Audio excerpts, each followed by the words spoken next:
Good evening and happy Tuesday, everybody. And yes, Keith Fleming has made his way into the intro. I don't know. I think you were looking down, Keith. I think you missed your cartoon image. I know, and I was begging for that, and now I'll have to go back and watch it when it's up on YouTube, which that's Good, not a you'll bad thing. That's good. You'll good get for us the another view. That's what we'll juice the stats. exactly. But this is Divots and Pivots. I'm Angela Duke, and as I said, Keith Fleming here, as always, my wonderful co-host, and as always, brought to you by Acorn Hills.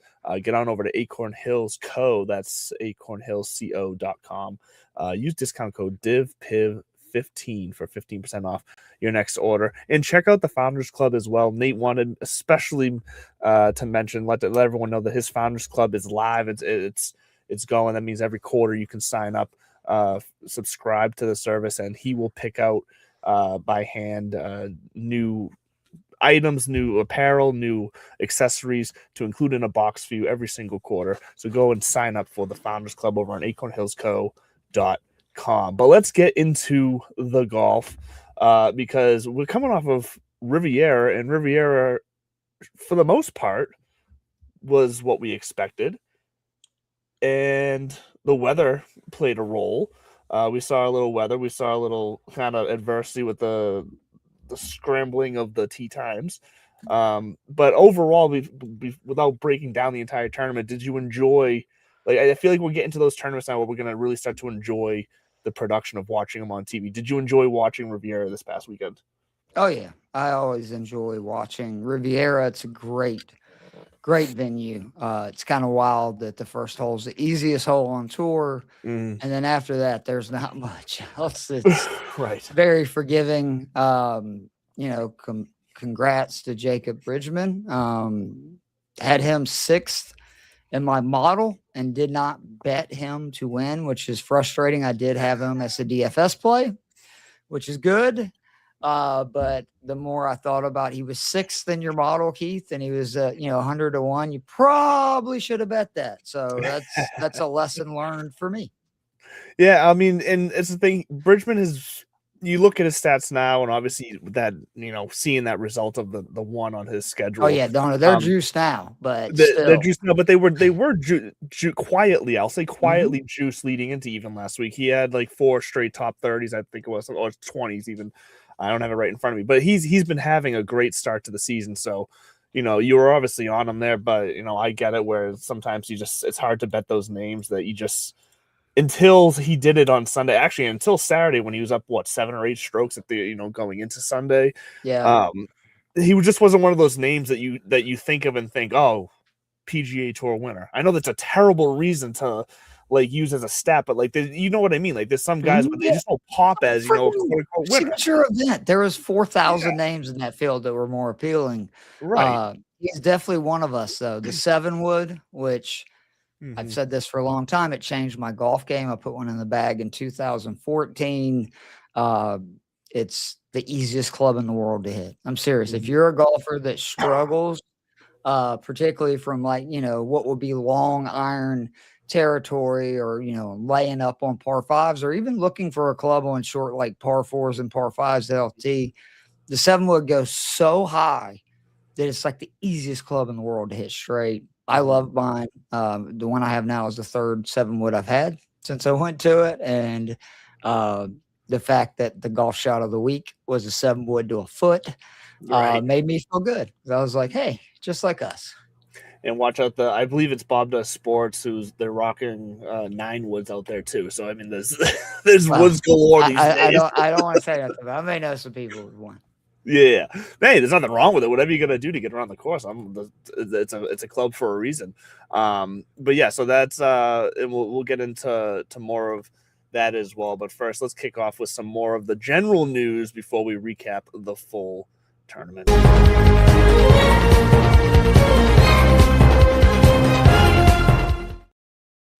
I don't know if you saw, Keith, but I think it was earlier today. The structure of Brooke Koepka's charitable donation was released. I don't know if you peeped that, but his $5 million charitable donation as part of his reinstatement plan was released, and it's basically structured to where he got to pick like $1 million of it went out to a PGA approved charity. I think it was the Nicholas Foundation. Another 1.5 went out to like a select few. Another 2.5 went to select. So like it's a lot of charities are going to be helped by it. So it's great in that sense. I found it curious. Like there was the last bit of it was that like select people on the board or part of PGA in some way get to pick themselves a charity. Like, do you have any feelings on like spreading it out that much, or like how they did that, or is this just kind of noise in the background? I mean, it doesn't make a difference to me. It's good for the charities. The PGA Tour does more charitable work than any organization, professional sport organization in the world.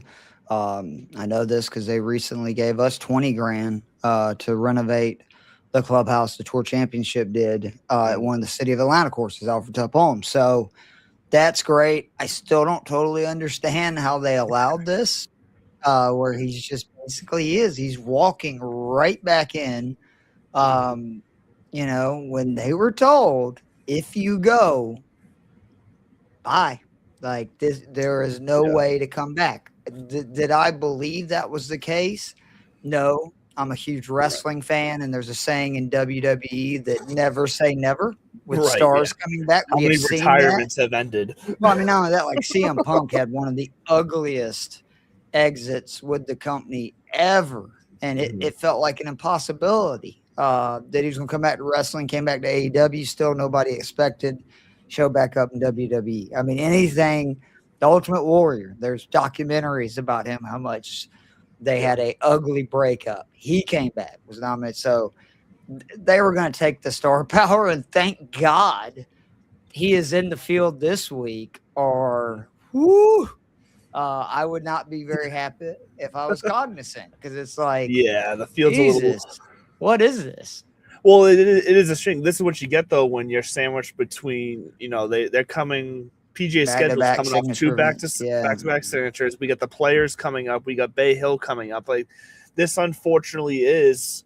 I hate to put it this way, but kind of a throwaway week for a lot of guys. And even so, like I doubt Bridgman. I think Bridgman's probably going to withdraw this week. I know he's. Oh, he already has. He has officially. Okay, I hadn't seen the news that he officially had, so that was to be expected. He had played like 3 straight weeks. He's already committed to Bay Hill. He's obviously going to play the player. So like, it made sense. That would have made 6 weeks in a row if he played this week. So it's unfortunate, but there are just these tournaments on the schedule that it just kind of is what it is. And they recently, changed the name of this to the Cognizant. So like this tournament has kind of been in a transition period anyways. Always be the Honda to me forever.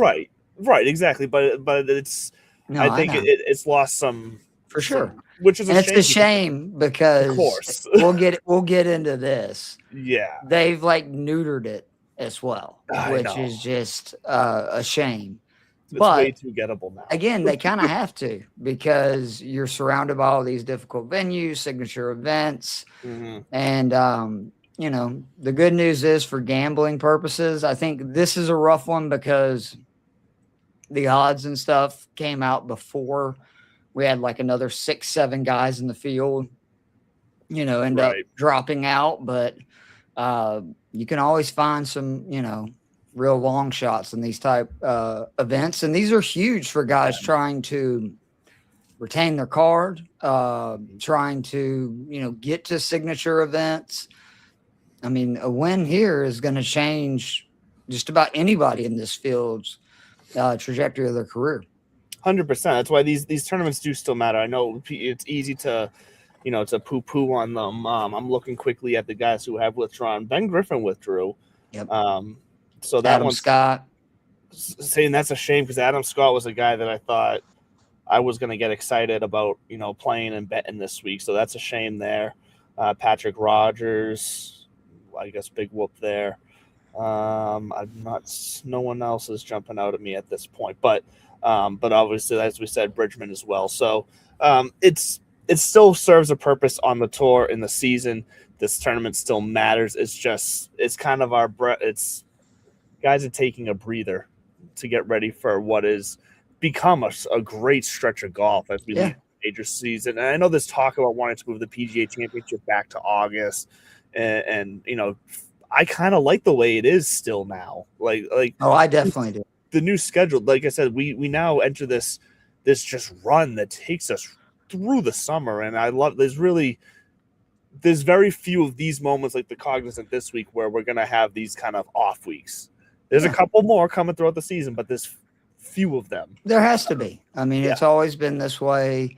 Tiger would play 14, 15 events max in a season. I mean, it's just, this is the game. And this is both the downside and the upside of professional golf is as long as you're, retaining your card. And that's why I understand why they're doing these signature, events, because if they didn't have something like that in place, that guys had to play in a certain amount of, it would just be, it'd feel like it'd be like boxing, right? That it just feels like there's too many, titles, right? Like none of the big guys are all playing together because they would obviously all end up just picking the courses that suit their game the best, which is what Tiger did and a lot of other guys throughout their career.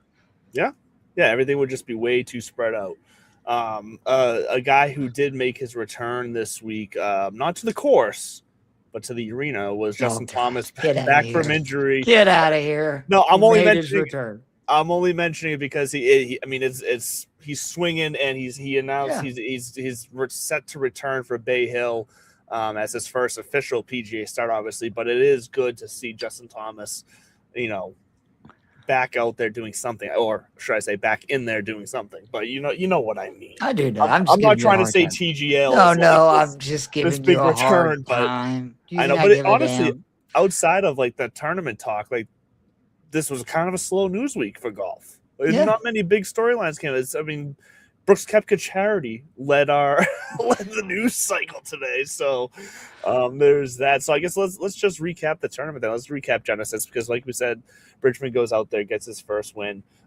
He really set the world on fire coming out of Saturday. It almost made it like, well, I really hope someone can push him on Sunday, or this is really going to be an unfortunate Sunday finish here. Luckily, Rory and Kitayama both charged. Bridgman just kind of stayed pat, which when you have that type of lead, that's all you're trying to do. It almost snuck up on him. It almost caught him. But like you alluded to, he was able to make enough key shots and just to hold him off. And I'll tell you that putt on 18 that Rory had to birdie there, I was like, okay, maybe something here. But I thought there was zero chance. When you saw where Bridgman was putting from, and he had 3 putts, 2 putts to win 3, I was like, okay, this is in this day and age, it's a miracle if the guy's going to miss 2. Rory had such a bad putting week. I mean, it's awful. And again, I try not to ever knock these guys' golf games because they're the best in the world. They're way better than all of us, but no, I can't fathom how somebody like Rory McIlroy, who goes through like periods where he's a great putter, can look so bad and get so lost. I mean, I think it was it was the first hole on Sunday. He hit it to like 10 feet. He missed that putt 6 inches to the left. Yeah. Like, how is that possible? That's either such a bad stroke or such a bad read that, I mean, it was from 10 feet. It should at least scare the hole. It never had a chance going in like off the putter. Yeah. Great job by the cameraman because it was actually at an angle where you knew immediately, well, that's not going in. Right. So I don't know what's up, but his putter cost him the event. And the other big takeaway is maybe we were on to something with Scotty Scheffler. And like I said, 3 weeks last in a row. It's concerning. Like, this is what Rory did. And then his game kind of fell apart for a little bit because I just think that, there's some confidence stuff going. But, I mean, it's just crazy because he's playing. He's basically winning these tournaments, from Friday to Sunday, every single one of them. What he's doing on Sunday is why I love Scotty Scheffler. He never gives up. Also, he'd be smoking the field if he would robot. If he would just play on Thursday better, he'd smoked. Like this would be not even competitive on Sundays. But like, I mean, let's be serious. Like, we were worried about him missing the cut. Yeah, he was going 5 into over. Friday at an event with 70 players in the top 50 and everyone within 10 shots, all making the cut. At that point, I think there was only 3 guys missing the cut. It was him, it was Keegan Bradley, and I forget who else it was. But I was at one point I was like, oh, like this is gonna be crazy. Yep. 3 guys missed the cut this week. But it is something that it's at this point it's 3 times nothing. It's a pattern developing that is 100% worth talking about. It's not like we're going to sit here and say Scotty's downfall is coming. We're not jumping, into that tank or anything, but it's just a pattern to watch. It's a trend, and it'll kind of define his season on what he does going forward to adjust it. You can't make up slow starts in the majors. There's a lot of places that you can. You cannot do it at the 4 biggest events of the year. I always think of Tiger in 97. People forget he turned it 4 over in his first round at Masters. He set all those scoring records. The dude shot 40 on the front, a 30 on the back, quickly erased the slow start. But, say he shot even on the back and he was 4 over. Would Tiger have come back? Probably not, to be honest. So, we'll see. It's going to be really interesting. Rory can't make a putt. Scheffler is, again, 3 rounds or 3 of the rounds every tournament. The guy, the opening round, he looks like, I don't even know. He looks like me and you. And then, it's kind of there for the take. Brooks can't make a putt. So there's another big name that awful. It's awful. Which is surprising because it was his putting was very good. And we talked about those tournaments leading up to, he was playing on the DP World Tour, him and who else were we talking about? Reed. Patrick Reed. Yeah. They were putting well, but obviously that jump to California and that POA, I think was a massive thing. I think the POA was giving guys trouble. I think, too, that just PGA Tour greens are really fast. And it's been a while since he's played them. I mean, this week, they're going to be 12 on the stint, and that's, pretty slow. I was going to say, for most PGA Tour events. But they have to do that there with the wind and stuff because otherwise, you get some wind gusts, the ball will be literally flying off the greens. But I'm just very curious to see what this season – because right now, this season, to me, is just – chaos. If you look at the winners, it's been chaos. Is that going to be the theme? And are we going to get 4 major champions that are all, wow, I didn't see that coming? Or is one of these guys going to take back over? Remember, this time last year, I think both Rory and Scheffler, Scheffler hadn't yet got hot, but Rory had already won, I think, 3 times. He won at least twice early on. Oh, yeah, right. The third was Augusta. So I think the third was Augusta, yeah. So we'll see. But last year it was, a ton of wins by just a handful of players. Right. This year that doesn't look to be the case. Which I'm fine with. That means there's value for people like us who want to play DFS, who want to bet. That means that you have a chance at really finding something special out there on any given week. So let's get into the Cognizant Classic then. Let's break this down because like you alluded to, this field it's wide open this week. This is really anybody's tournament. I kind of love these weeks for DFS because you can leave $1,000 on the table and still have a very good lineup because, like I said, anybody can win this, or at least anybody can top 20 this event.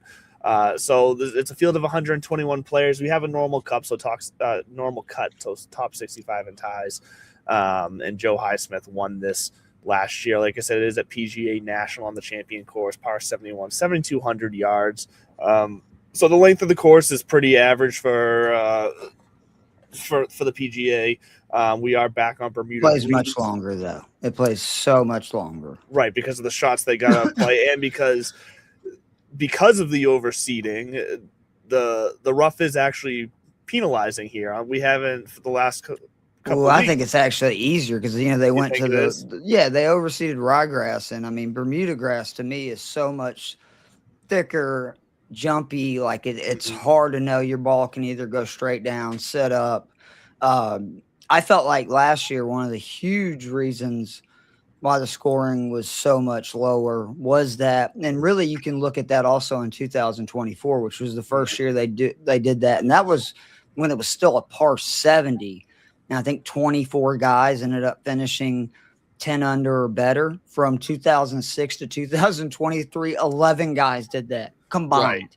So over like Exactly. almost 20 years, 11 guys got 10 under or deeper. There's been over 60 just in the last 2 years since they made this change. Again, they overseeded the course to where fairways are much softer, rough is less penalizing. And, yeah, there's still all that water in play, but as long as you avoid the fairway bunkers and you avoid the water, like it's That's it. very manageable. And that's what a lot of the guys did was they just, I mean, like Jake Knapp during that 59 was, he was just pounding it down whatever side the water wasn't on and, wedging it up there. Yeah, those fairway bunkers, like you said, those are probably the most penalizing thing that Oh, what they yeah. got going on this course for sure. And we do It have still has much the more. most water balls too. Like, I mean, guys are going to still be Yep. going to drink left and right. Yeah, there's water on 14 holes. There's 60 bunkers. So 10 I of mean, 14 D shots. Think about that. 10 of yeah, 14 D shots, water comes into the play. That's a yeah, nightmare. that's terrifying. It's terrifying for me if I was playing it. But the other kind of interesting fact here, or I guess trend, maybe not fact, but trend, you can look at here if you want to get real specific with the betting. First round leader, majority of the last 5 years has been a morning tee time. So before that sun really comes out and change, that Florida weather. Winds pick up typically in the afternoons too. And just specifically for this time of year down there, because obviously, that sun makes a big difference. The mornings are cooler, everything is softer, a little wetter, and then everything dries out and gets a little faster. So if you want to kind of narrow your field down for a first round leader, those AM tee times are probably going to be kind of the grouping. I think there's only been 1 p.m. tee time first round leader in the last 5 years. Wow. It might have been 2, but I believe it was only 1 when I did the look. So that's just a little trend. If you want to just narrow your field down, take a look at that. But for the reasons that we did say about the course, some of the key stats that I'm going to be looking at this week is strokes gained approach, which is pretty much just a staple. That's going to be in pretty much everything. Total driving, though, is definitely going to be in there for me this week. Birdies are better just because with the going trend on here, people are going to be scoring, so you got to keep up. I did include putting in here this week as well, just because these greens are tough. I think because we're making the switch from green types, we're coming to Florida for the first time this year. Like, I think we need guys who are feeling consistent and comfortable with the putter at this point. Both, and this is for both comp courses and on the season so far in recent form. I'm kind of weighing both out for putting. I made 2 separate categories because I really want to attack that form. And then strokes gained, par 4 is the other stat I went with as well. Are you narrowing in on any other additional stats as well? I mean, the first one that I highly recommend, you throw anything out the window before 2024. I mean, if you want to use it to your, the guy likes the way the course looks, off the tee or whatever, fine. But in reality, this is not the golf course that it was. And again, 2024, they went to overseed. 2025, they took one of the hardest holes on the golf course, a par 4, the 10th hole, added like 20 yards, and we're like, okay, now we're going to make it a par 5. And the guys absolutely ate it for breakfast. Par 5s to me is a huge thing this week, especially like the ability to make eagles and go for the greens in 2, because even with this course becoming much easier, it is still only those 3 par 5s play under par. Now, those 3 par 5s get absolutely Hammered. smacked it. And that's how I think last year was all the way down to like 70.5, or excuse me, 70.5 was like the average round. It just, I think that's going to play a big factor. Also, bogey avoidance, scrambling, huge. I mean, again, you talked about it. So many approaches are going to come from further this week. You're looking at, I think it's 65% of the shots are going to come from 150 to 200 yards. Like That sounds 80% right, yeah. will come from 125 to 200. Obviously, depending on how conservative you are off the tee, could see a lot of 200 plus yard approaches in. So I look big time at proximity there. And I'm with you. Like, total driving is exactly where I went, because the average driving distance here is 281. That's one of the lowest on tour. Right. But if you really look, like last year, I think so many guys, the last 2 years, excuse me, have figured out, if there's water left, rough right, and now the rough is not as penalizing, just bomb it down the right side. And we saw a lot of that last year. A lot more guys getting more aggressive with drivers.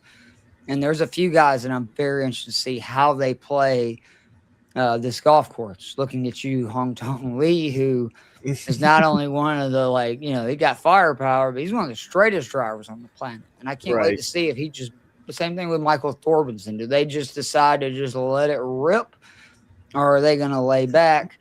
And you also don't want players that make big numbers.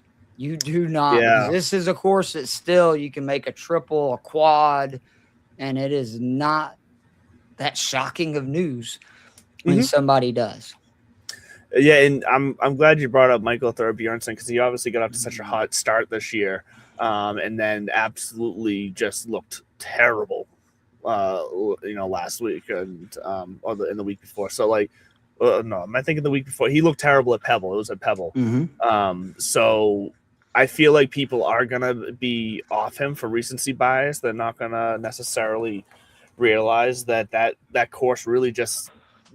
It wasn't his week there, and that's the type of course that Pebble can be. If you're not on it exactly what you have to be on it, it's such a unique course.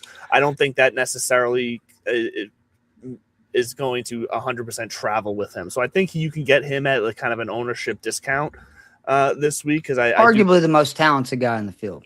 That's what I put in my article. Is like, that's what I mean. This is like, in this like field right here, I think he's got probably more talent than anybody in it. And maybe Blades Brown could make an argument. He's like, I'm 16 and I'm doing what I'm doing. So maybe, okay, do you want to say Blades Brown? But that's why you got to, take your shots this week. This is a week where I am not going to, have a bunch of bets on guys, pretty much 40 to 1 or less, because their odds are ridiculous. Like, I love Shane Lowry. I love Ryan Gerard this week. I think they rightfully are first and second on the betting board, but getting them at less than 20 to 1, get out of here. Like, that's not even worth it. Like, it may end up winning, but that's really risky, because they're not those level players to be getting, 20 to 1. There's just no edge there. And you mentioned Blades Brown, because Blades Brown is someone that I'm just really enjoying watching. This is obviously the start of his career right now. It's something fun to watch, and I'm very curious to see where that goes. He obviously doesn't have a ton of PGA rounds under his belt, so when you're talking mathematical models and whatnot, he's obviously, you don't expect him to model out great, because the sample size is so small, and the type of course and all that, like, there's just not enough consistency built there yet. But even with that being said, at 6,800, he's still modeled out 25th in my model this week. So Blades Brown is going to be someone I'm definitely going to be sprinkling into my lineups. I'm not necessarily confident enough yet to put him, say, in my core, like my core 4 or 5, but I'm going to be sprinkling Blades Brown in for sure, because he's one of 7 guys in the field who is above average strokes gain approach, proximity 150, 200, strokes gain ball striking, scrambling, bogey avoidance, strokes gain putting on Bermuda greens. The rest of that list, which to me, that is just an elixir of success here. Christian Busenhout, Messier, Berger, Thorbenson, McGreevy, Balamecki, and Blades Brown. But I mean, for Yeah. him to be on that list at It's 16 is impressive. freaking ridiculous. Well, he's third in the field in strokes gained on par 4 right now, Mhm. which is wild. He's 45th when birdies are better. So yeah, that's 100% all reasons why he will be, and not to mention number 16 in total driving too in this field. So like he's 100% going to be sprinkled in. And like I said, at 20, ranking out 25th in my model with his sample size and all that, it's just too good to. It's too exciting to not to not mix them in. But let's get into some more of the specifics of our guys here now. Your guys will be surprised to me. I didn't see it updated in the sheet here, but I updated mine, so I'm looking forward to hearing yours and see where we align here. Because I guess I'll just do my core first. I have five in my core this week, so I'm going to kick it off with Max Home at 7,900. He's just playing very good right now, and this is a course I know he's not only played a lot on tour, but I know he's played a lot on the side, practice rounds, and YouTube videos and things like that. To where like I know he's been around this course once or twice, so I'm comfortable with Max Home, especially at 7,900. That still feels like a steal for this field. You mentioned Ryan Gerard; he's in my core, 9,700. And then Rasmus Højgaard as well. I think both Højgaard brothers are very playable this week. There might even be a lineup or two where I play them both together. We shall see. But Rasmus is the one that models out better for me. I like the way he's playing. You mentioned Christian Bezuidenhout as well. His putting is, I think, going to stand out as a huge – him and Rasmus Højgaard, their putting, I think, is going to be noticeably better than a lot of guys this week, which is the main reason why I'm on both of them in my core this week. And then kind of a flyer and a core here, but the price is good, and I'm sure his ownership's going to be low. Chris Ventura, he models out – he's 7,200. He models out 12th in my model. Really, strokes gained approaches his weakest stat, but everything else he is like top 20 in for me. So that's something I just can't ignore when the numbers say that much in this type of field. Like, so I'm going to keep saying that tonight, this type of field, anything can happen. You got to look where other people aren't looking. I feel like people are going to ignore Chris Ventura a little bit. I'd be curious to see the ownership on him. Yeah, no, I completely agree. I like all those. I mean, Ryan Gerard for me is just automatic. Real break on DraftKings that all the guys that basically dropped out of the field were the most expensive ones. So you can there's probably not going to be a lineup I have that doesn't have 2 to 3 of Gerard, Lowry, Thorbenson, and Bezuidenhout, who I just think all incredible values. I think the best value on the entire board is Hotong Lee, 8,100. Yeah, I've heard him a lot this week. I mean, this is a course that he should absolutely have a field day with. He's top 20 both in driver accuracy and total driving. He's top 20 in strokes gained approach and green and regulation percentage. He's actually been pretty good at scrambling. I think this, of course, sets up very well for him. And then I really like some of the cheaper guys. Like Sam Ryder at 7,300 is a lock for me this week. He is a guy that has certain courses that he plays very well. This is one of them. He's made the cut each of the last 2 years, even with the course changing. And he's got multiple top 10s before that at this venue. Another guy that's just an elite iron player, elite putter, and his putter is hot right now. And again, this is the kind of course he should do very well. The fact that he's playing well, playing courses where he's giving up so much distance, and that's not going to happen here because, again, guys are going to lay back. Right. So it's playing Ryder from 150, 175 and further in, like, he's going to have the advantage over most players. So I love that play. I like Lee Hodges a lot at 7,100 as well. I think he finished top 10 here last year, dominates par fives. another guy that's a good iron player. Andrew Putnam is another guy, 6,800, who had a really good showing last year in his first time playing since they changed this event. He obviously had a really good event earlier out west. You mentioned Blades Brown, who I also like. And then the other guy for me, because of this field, to quote my good friend Andrew, Adam Hadwin, $6,700, man. Oh, we haven't heard his name in a Runner while. up last week on the Corn Ferry Tour. This is a venue he's had some success at. He only got into this after like 6 guys ended up dropping out. I could just see Hadwin, right, like having a good week because he knows this week field, a top 10 could lead to other big things. And I'm not gonna lie, True. maybe I did throw $1 or 2 down at him at 120 to 1 to win the tournament. Why not? But I mean, I really do. I think Hadwin at 6,700, you're getting in the 6K range anyway. It's risky. Why not have a guy that, has, had a really good PGA Tour career, and obviously he's still hungry and wanting to go because he went down to the Corn Ferry, because he lost his card last year, and I just think he's the kind of player that could take advantage of this opportunity. I don't think I'm going to have the balls to play Adam Hadwin this week, but I'll be watching him for you. But it's Adam Hadwin. I'm not quite there yet, but I understand the argument. I'm just don't have as much guts as you. Is what it comes. You're playing a 16-year-old, and you're telling me that I'm the one with guts.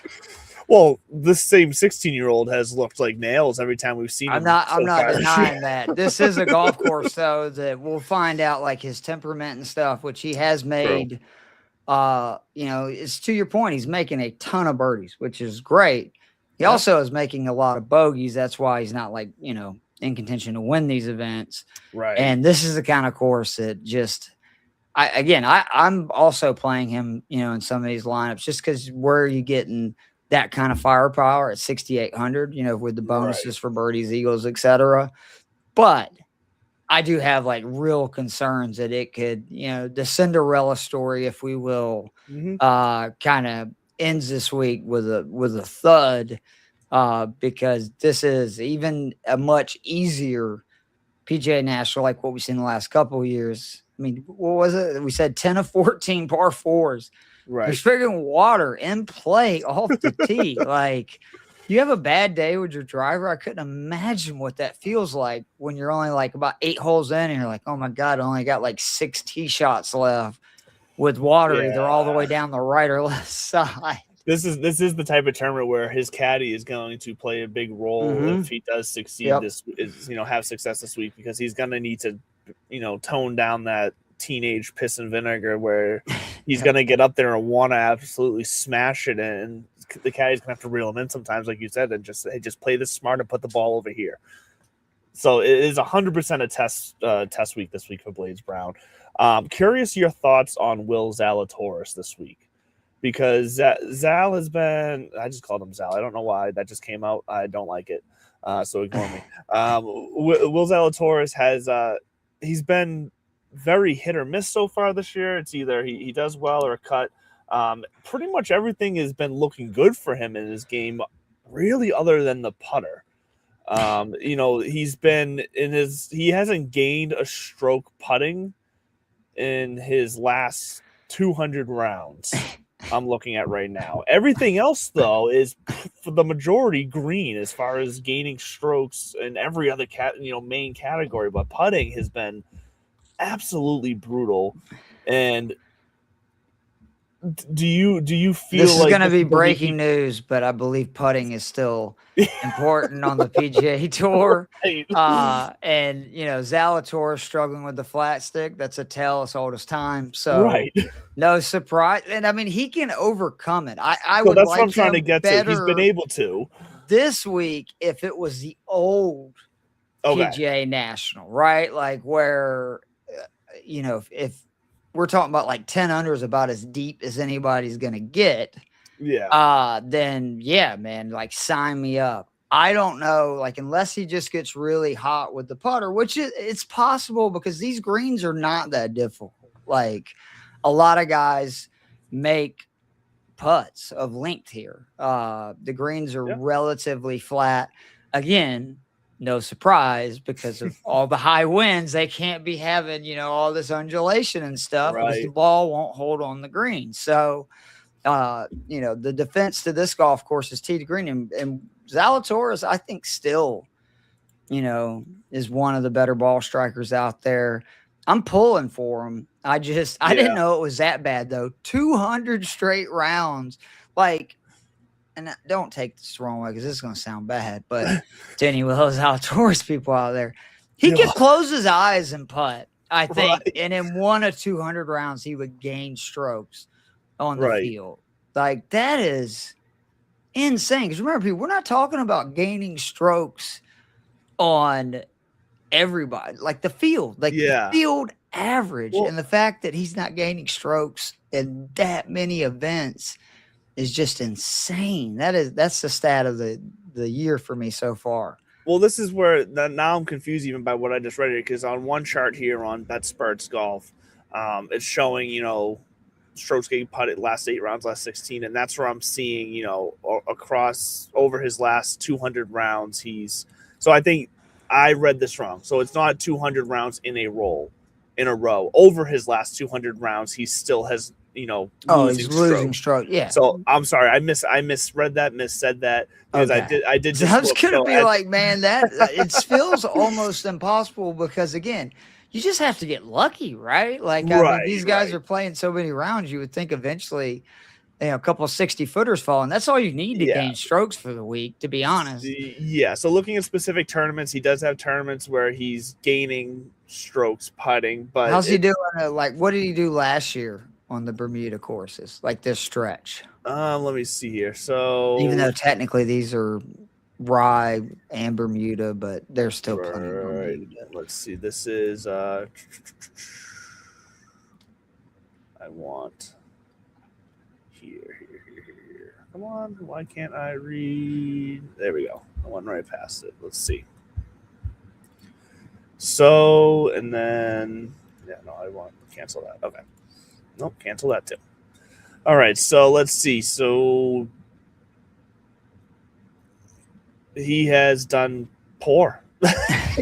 He's done poor.